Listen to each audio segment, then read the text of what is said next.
Сәлем достар, сіздермен Ақбота. Бүгін жасалуы оңай әрі жылдам сүзбелі бәліш жасайтын боламыз. Менімен бірге болыңыздар. Ол үшін құрғақ ингредиенттердің барлығын бір-біріне араластыратын боламыз. Ұн, тұз, қопытқыш және қант. Оны жақсылап араластырып аламыз. Одан соң маргаринімізді үккіштен өткізіп, жақсылап қолмен үгіп шығатын боламыз. Жақсылап қолмен араластырып шығамыз. Ол осындай үгілмелі қамыр болып шығады. Осылай істегенде осылай жабысып тұру керек. Біздің қамырымыз дайын болды. Енді салмасын жасаймыз. Ол үшін бізге сүзбе және кішкене ванилин, қант, 10 қасық қант салдым.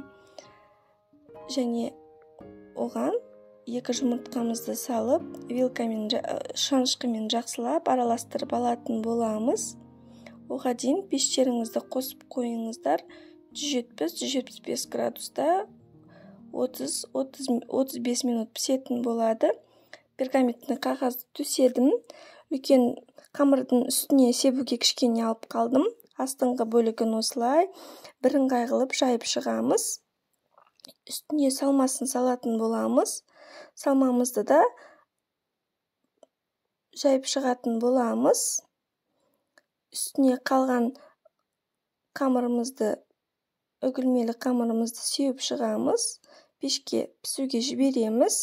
Дайын болған соң, піскенше сарғайғанша пісіріп аламыз. Дайын болған соң қант ұнтағын септім. Астарыңыз дәмді болсын. Мен осылай төртбұрышты қылып барлығын кесіп шықтым. Сіздерге ұнаса, каналға тіркеліп лайк басыңыздар. Міндетті түрде жасап көріңіздер. Өте дәмді, жұмсақ, нәзік болып шығады.